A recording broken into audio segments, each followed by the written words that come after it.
Estamos aqui com um dos mais polêmicos autores brasileiros, né, no ramo evangélico, Daniel Mastral, é missionário. Paz e graça, Daniel, tudo bem? Paz e graça, tudo bem.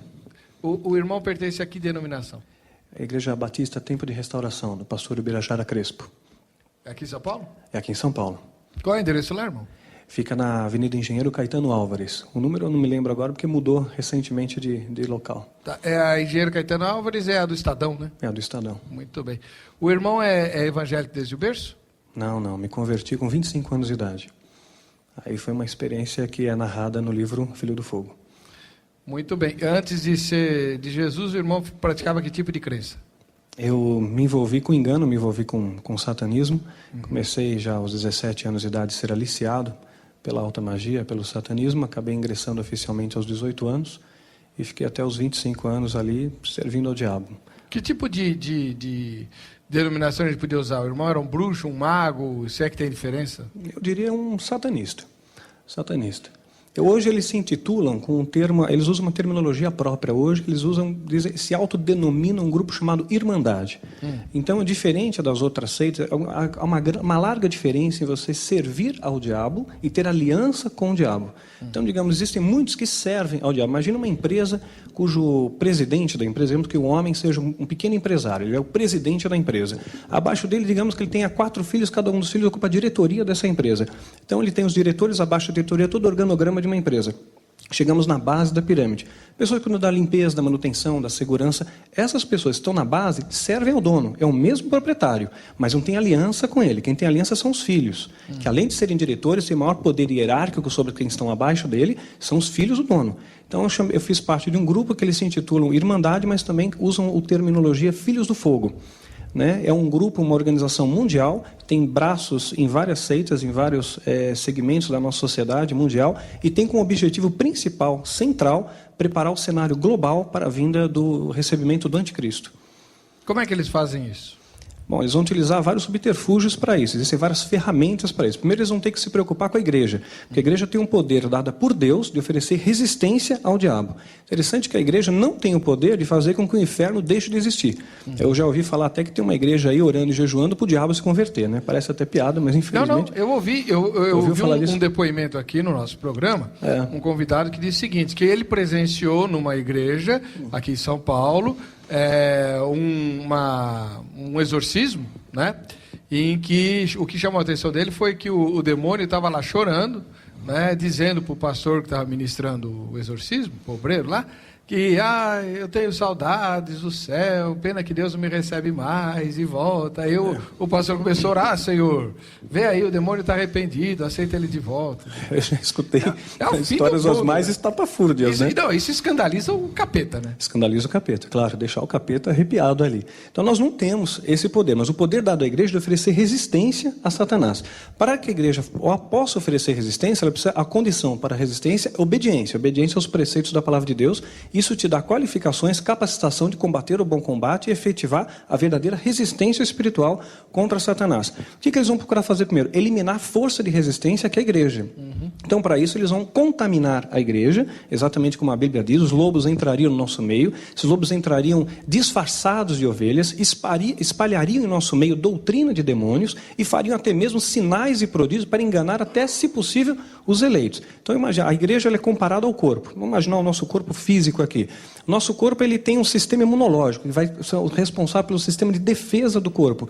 Se esse sistema de defesa ele baixa, sua resistência baixa, vai entrar um vírus, uma contaminação. Então esse tipo de contaminação está entrando no corpo de Cristo. E estão havendo erupções dessas manifestações no nosso meio. Nós estamos vendo aí o corpo de Cristo doente, muitas vezes dividido, muitas vezes ensoberbecido, entrando mentira, corrupção. O irmão pode dar, por exemplo, um exemplo concreto de algum tipo de atitude assim, estratégica desse grupo dentro da igreja? A atitude, existem dezenas de métodos, né, para neutralizar a igreja, neutralizar ministérios. Eu vou procurar sumariar e vou me ater ao mais utilizado. Existem várias estratégias para isso, até o mais utilizado. Primeiro, é claro, vai ser envenenar o corpo de Cristo com uma contaminação. Eu vou desmembrar essa contaminação para ficar mais claro. E o pior seria matar o corpo de Cristo, ou seja, matar ministérios. A noiva não vai ser abatida, mas ministérios vão ser destruídos e muitos, infelizmente, vão ser deixados para trás. Então, o que acontece? Imagina que uma caixa de som som, ela está ali preservada, né? Funciona quando passa corrente elétrica sobre ela. Se você tirar essa caixa de som da eletricidade, da fonte de energia, essa caixa de som, embora tenha aparência de caixa de som, ela não faz mais a função dela, não produz mais som. A igreja, embora a igreja possa ter aparência de igreja, se essa igreja for desplugada do plugue do céu, deixa de fluir sobre ela o Espírito Santo, e aí sim aquele ministério morre. Vai entrar doutrina humana ali, como nós estamos vendo aí uma série de soluções mágicas para resolver problemas. A Bíblia diz que aquele que confessa os pecados e os deixa, alcança misericórdia. E hoje eu tenho ouvido cada vez menos essa frase, de confessar pecado e deixar, de buscar arrependimento, perdão. A gente está tornando soluções mágicas, atalhos. Mas respondendo agora a sua pergunta de forma mais objetiva, a principal estratégia é divisão. Satanás sabe que uma igreja dividida não vai prevalecer. Casa dividida não prevalece. Então, como é que ele vai utilizar a estratégia de divisão? O satanista se infiltra na igreja, vai procurar de forma principal, vai colocar como sua ênfase de objetivo cargos de liderança, mas não uma liderança como sendo um líder da igreja, do ministério. Vai procurar lideranças menores. É mais fácil você enganar um grupo de 8, 10 pessoas que enganar 300, 400. Então, ele se infiltra numa célula, numa reunião de oração, num grupo menor. Ali ele pega a entidade, cada satanista está ligado a algumas entidades. Então, no meu caso, eu tinha um tal do Abraxas lá, que dizia que era o meu guardião, né? Quer dizer, a imagem que eles procuravam passar para mim através do engano. Então, você entra ali, a entidade te aponta quem você pode atacar com feitiço e quem não pode. Então, o feitiço ele vai encontrar, a maldição encontra pouso quando existe um ponto de contato, que é o pecado, a legalidade. Satanás é um ser legalista, ele precisa de um elo para tocar na sua vida. Ou com a permissão de Deus, que foi o caso de Jó, né? E nesse caso, Satanás é uma ferramenta nas mãos de Deus para dar um polimento, lapidar a sua fé. Tanto é que no final do livro, Jó escreve: agora meus olhos te veem, antes eu conheci apenas ouvir falar. E a segunda é a legalidade, é o pecado, a brecha. É isso que nós chamamos a batalha espiritual de brecha, legalidade. Ele entra ali, lança um feitiço, pode causar uma doença. Satanás pode causar doença, nós vemos isso tanto no Velho Testamento quanto no Novo Testamento, nós vemos evidências disso, tanto no caso de Jó, todo o estrago que ele fez com a anuência de Deus, quanto no Novo Testamento, Jesus muitas vezes expulsa doenças causadas por demônios, que também não quer dizer que toda doença seja do diabo também, senão a gente cai no outro extremo da questão, né? E pode causar uma doença, a pessoa fica doente por encantamento. Aí o próprio satanista, disfarçado ali, ele vai fazer o quê? Promover sinais e prodígios para caracterizar o engano. E vai fazer isso debaixo de um show pirotécnico. Então ele reúne as pessoas: olha, eu vou orar por você, porque hoje Deus disse que vai te curar. E ora até mesmo em línguas. Em línguas verdadeiras, não. Né? Porque quem fala em línguas é somente quem tem o poder do Espírito Santo. No entanto, no satanismo, eles têm prazer na profanação. Eles adotaram o aramaico como uma linguagem universal da alta magia para lançar maldição, conjuro, feitiço, etc. Ele tira a seta que aquela mesma entidade lançou. A pessoa é curada. Aquilo mostra um espanto às pessoas à volta. Então ele começa a promover sinais, a dar sinais, fala, por exemplo, para alguém, pega alguém mais frágil do grupo e diz: olha, você lembra aquela briga que teve ontem na sua casa? Olha, o seu marido falou isso para você, o seu pai disse isso para você. O próprio diabo causou a briga. Então ele sabe o que aconteceu no dia anterior. E ele transforma aquilo numa revelação de Deus. Está enganando, está promovendo sinais, prodígios para enganar. E aí aquela pessoa acredita naquele falso profeta. E ele começa a espalhar boatos. Vai dizer: olha, sabe uma coisa? Vou dizer uma coisa para vocês, meus irmãos, um grupo pequeno. Olha, o pastor da nossa igreja, Deus está me revelando agora, o pastor da nossa igreja está adulterando a esposa. O pastor da nossa igreja é satanista. Olha, o nosso líder está desviando o dinheiro da igreja. Mas não contem isso para ninguém, né? Não falem para ninguém, vamos apenas orar. E olha, a língua é uma coisa tão pequenininha, mas dura de dominar, né? E rapidamente isso se alastra. E quando se alastra, promove divisão. A fofoca no coletivo promove divisão. Por isso que Deus abomina quem semeia contenda entre irmãos. E esse termo abominar, se pegar do dicionário, significa repelir com horror. É algo que Deus detesta. E essa contenda no coletivo promove uma divisão. E repare uma coisa, pastor: quando ocorre rebelião numa igreja, a divisão, quando ela é promovida por rebelião, é uma questão de tempo. Aquele ministério vai brigar entre eles de novo, racha outra vez, briga outra vez, racha. Isso que nós chamamos na batalha hereditária, na batalha espiritual de maldição hereditária. Aquela coisa vai se perpetuando debaixo de uma legalidade. Só tem uma maneira de reverter: pedir perdão para Deus e humildade, pedir perdão ao homem ali, né? Bom, essa é a tese, na verdade, é o eixo central da sua obra, né? Isso. Por isso até que foi muito interessante a explanação do irmão. Agora, alguns questionamentos. Primeiro, irmão, quando você fala que eles estão preparando a volta do anticristo, certamente eles não dão esse nome nem esse enfoque, né? Como é que eles trabalham os seus seguidores com relação a isso? Não, eles falam declaradamente, é o anticristo. Eles acreditam, eles vendem uma imagem distorcida, e o poder de persuasão de Satanás, ele é muito grande. Satanás é um ser extremamente inteligente. Muitas vezes nós temos a ideia que Satanás é um leão sem dentes, mas a Bíblia compara ele ao leão. Né? Diz que ele é como o leão, ele não é o leão, né? Mas ele se assemelha ao leão. O leão é um símbolo de poder. Queremos lembrar também que Satanás enganou até mesmo os anjos. Sim. Né? Arrastou a terça parte dos anjos. Então ele tem um poder de engano, de persuasão muito forte. Paulo, quando ele se remete a Satanás, a Bíblia, ele usa a terminologia as astutas ciladas do diabo. Então isso significa que nós estamos dando com um ser muito inteligente, com um poder de persuasão muito grande, e ele engana os seus seguidores de tal forma que eles acreditam que estão realmente desfrutando do melhor da terra. É aquela tese do filme, quer dizer que Deus é o bandido, o diabo é que é o mocinho, é mais ou menos isso? Exatamente. E eles preparam as pessoas para a vinda do representante de Satanás. O representante de Satanás. Agora, irmão, a segunda questão é a seguinte, na sua descrição, por que o satanista conseguiu tanto espaço dentro da igreja? O Espírito Santo não incomodou ninguém dentro da igreja para denunciar aquele falso profeta ali? Como é que isso tudo pode prosperar num ambiente em que as pessoas estão orando, lendo a Bíblia e invocando o nome de Jesus? Isso ocorre porque Satanás ele precisa de uma matéria-prima para trabalhar. Essa matéria-prima, de novo, vamos cair na questão do pecado. Vamos voltar aí mesmo para a época de Jesus. Esse tipo de contaminação da igreja não é algo dos nossos tempos, não. Desde a época de Jesus, o sistema religioso ali já estava contaminado com os fariseus. Se eu chamar hoje alguém de fariseu, a pessoa fica irritada comigo. Fariseu não gosta. Mas na época de Jesus, o fariseu, os escribas, os saduceus, eram pessoas muito respeitadas, entendidas de jurisprudência, em interpretação da Bíblia. Eram extremamente respeitados pelo povo. E Jesus conhecia o coração daqueles homens. Ele vai direto no ponto. Hipócritas, sepulcros caiados. E sepulcro caiado, para quem não conhece, é sepultamento, é carne morta, caiado, por fora pintado de branco, né? Mas por dentro está tudo podre. E raça de víboras, hipócritas. Então Jesus, ele discutindo exatamente que aquele sistema estava corrompido. Satanás, ele continua encontrando matéria-prima nos nossos dias, porque ainda continua havendo corrupção no nosso meio. Né? Continua havendo mentira, orgulho, soberba, divisão. Isso daí, eu como missionário, viajando por esse Brasil, a gente entra muito em contato também com as feridas do corpo de Cristo. É o que a gente fala até no livro Voz do Clima no Deserto. Entra em contato com o quê? Com as feridas do corpo de Cristo. Feridas? Feridas. São as partes que ainda não estão restauradas no corpo de Cristo. Então, na verdade, o inimigo ele entra num lugar onde ele sabe que vai ter espaço. Claro, à medida que você dá espaço, ele entra. Outra coisa, a gente sabe, Jesus disse que o anticristo ia aparecer. Sim, é fato. Quer dizer, não tem como evitar. Não adianta a igreja falar, não, nós não vamos permitir que o anticristo venha. Né? Não, isso não. Então, não vamos impedir isso. Por que é que precisa enfraquecer a igreja, já que o anticristo vai vir de qualquer jeito? Porque a igreja tem o poder de oferecer resistência. E quanto mais a igreja oferece resistência, mais o inferno é saqueado, mais vidas são restauradas, mais nomes são escritos no livro da vida. E Satanás não quer isso. Ele quer o poder de destruição total. Se dependesse somente dele, não tivesse nenhum objeto de resistência, ele ia causar destruição total. Então a igreja tem um poder muito importante em oferecer essa resistência. Agora, vale a pena, eu posso fazer uma explanação? Claro.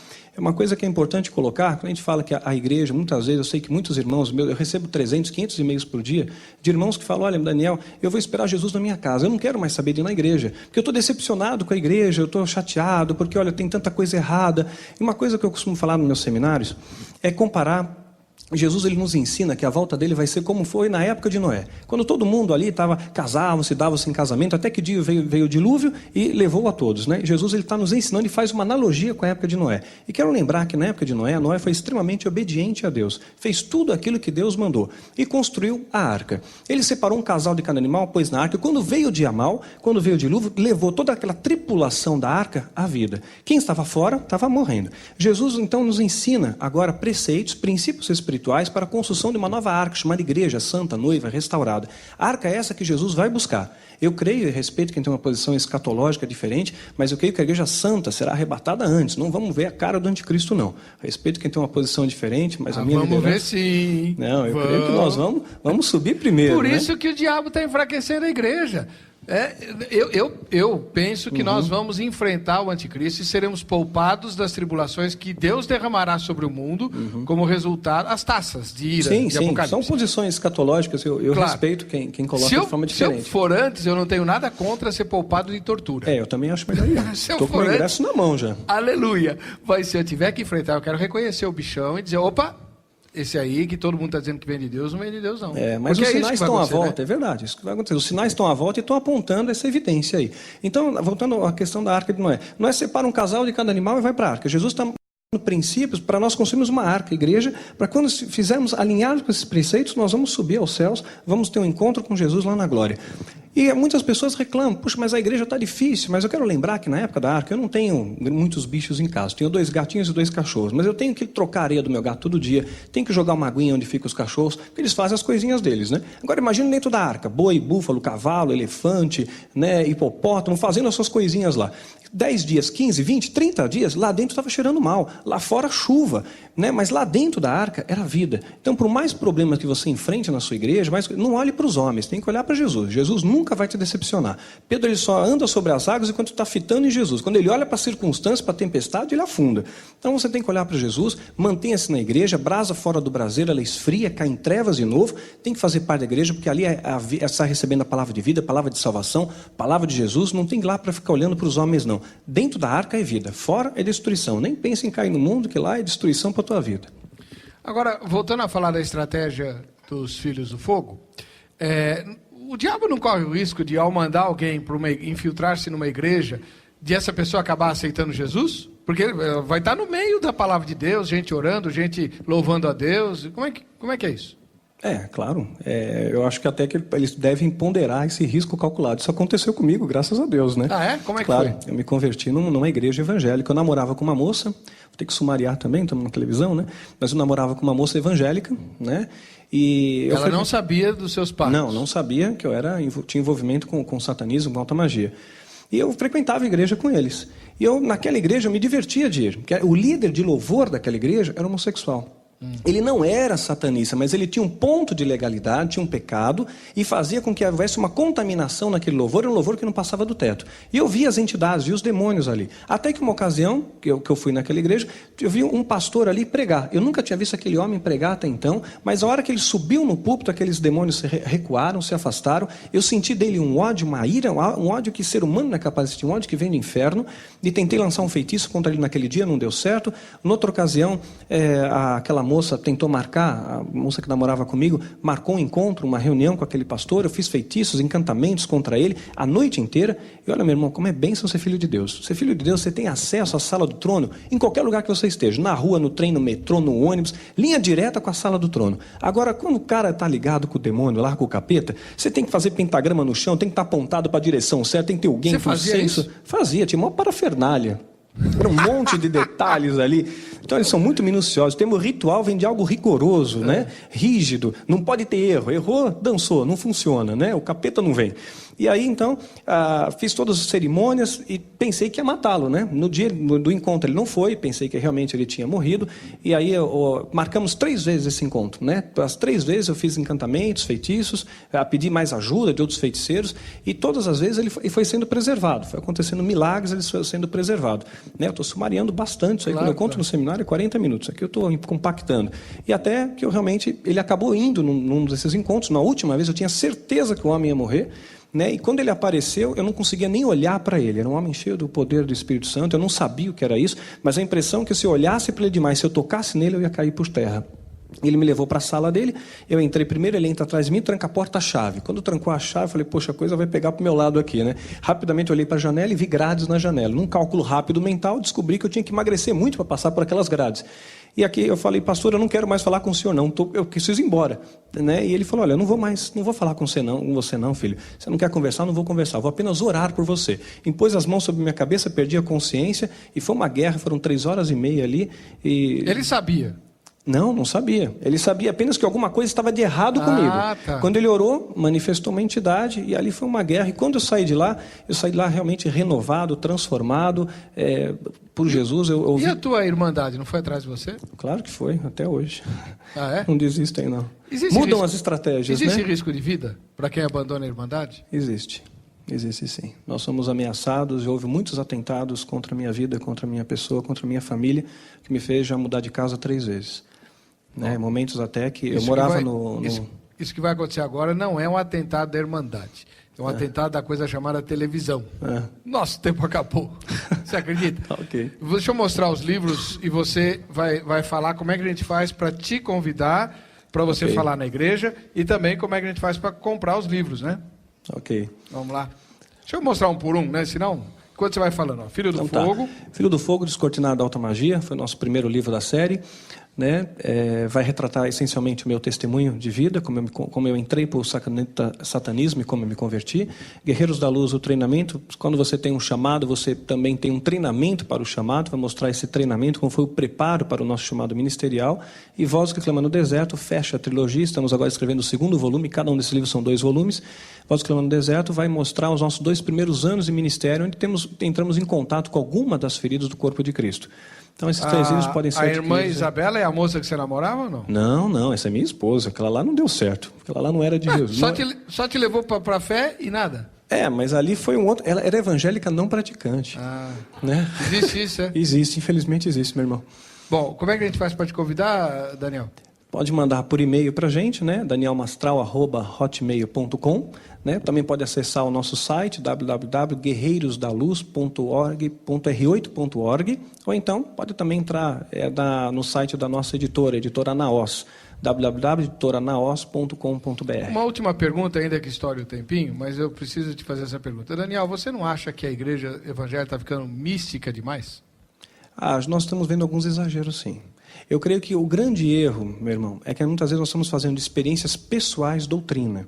Isso é errado. Qualquer coisa que saia da palavra de Deus, aí alguma coisa está ficando estranha. Por isso, nossos livros, ou também no nosso seminário, a gente procura pautar na teologia, na palavra de Deus. Saiu da palavra de Deus, está entrando coisa do bicho aí também. Amém. Muito obrigado pela sua participação. Eu que agradeço. Daqui 3 minutinhos voltamos com o Vejam Só.